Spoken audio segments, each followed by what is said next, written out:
linking it to Islam, which drives Republicans and especially conservatives crazy. And there's also a concern that the president has consistently underestimated the impact of ISIS and their ability to be successful in their effort to create a caliphate.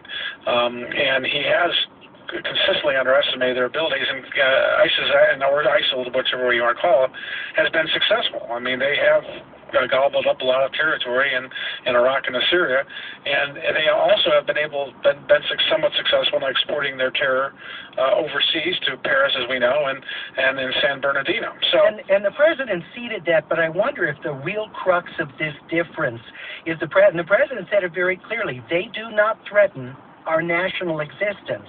And my sense is among the Republican candidates, they would say ISIS is an existential threat. Well, I think it's not only an existential threat, it's also a direct threat given their ability to cause mayhem here in the United States, which was typified by San Bernardino. And I do think that what happened in Paris freaked people out here in the United States, in both places. And I think that the president has been trying to downplay their ability to cause mayhem. Are they an existential threat? I don't know. I don't think so.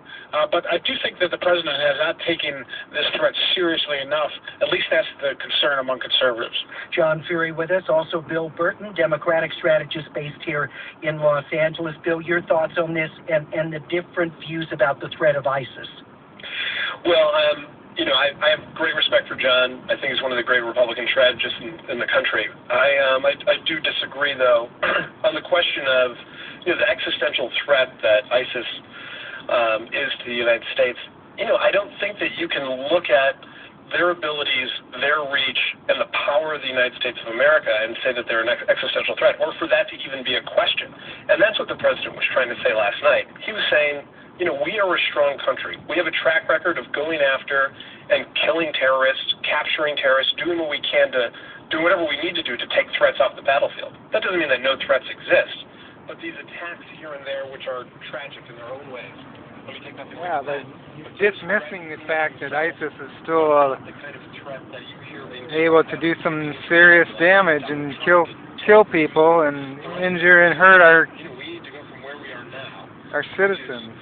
Isolating and eliminating threats to carpet bombing countries in order to attend to them because of a threat to the United States. Bill, it also seems to me that, and John mentioned this about the wording, how you describe this kind of a terrorist threat, that Islamic terrorism or Islamic extremism, and the president, and not just the president, but the Democratic presidential candidates, don't include that in the descriptor. There's not a religious reference. And from their perspective, it's because this really doesn't have anything to do with Islam, the actual religion. It's about putting on the patina of it being a religious movement when really it's about other grievances and other issues.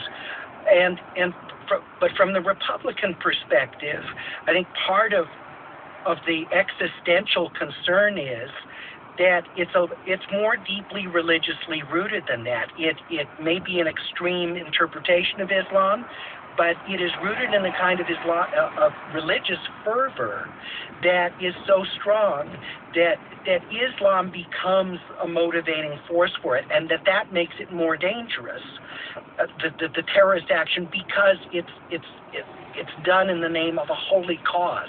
And I wonder, Bill, your response to that, and is there any way to bridge that divide? Well, I think what the president was trying to do, and what Democrats generally do when they're talking about these issues and these terrorists, is divorce the religious aspect from the actions that are being taken by these insane, horrible human beings who want to do harm to Americans or to the French or to whomever it is that they want to do. Just because they're practicing some bastardized form of religion doesn't mean that by us injecting that religion into the conversation, we make ourselves any safer. Because the truth is, what we do by assigning Islam to these terrorists in the way that we talk about it all the time, that only inspires other people to want to rally behind those terrorists or those groups worldwide. When what we're trying to do is isolate the threat and take care of it. But what the Republican talking points do is broadens the conversation to a group of people that we shouldn't be broadening it to. But and understood. But doesn't it also raise the risk that you downplay the additional potential risk that comes out of religious fervor as opposed to just other causes? Right, but our fight is not against Islam. It's against these terrorists. And by saying that it's against Islam in any way, you broaden that fight into something that makes us less safe. But Republicans aren't saying it's against Islam. I mean, is that really a fair? I mean, that sounds like a straw man argument if you're saying the Republicans are saying we have to fight Islam. No, I actually don't think it's a straw man argument. I think that if you're listening to this from an Islamic country, somewhere in the Middle East, you hear this as an argument against Islam. If you're listening to what Donald Trump says, which is ban all Muslims from coming into the United States of America, that doesn't sound like an isolated fight that you're trying to have. It sounds like a much broader thing that you're fighting against, your community. Yeah, but I'm talking about the terminology of using that term Islamic extremism. John Fury, you want to respond? Well, I like Bill a lot.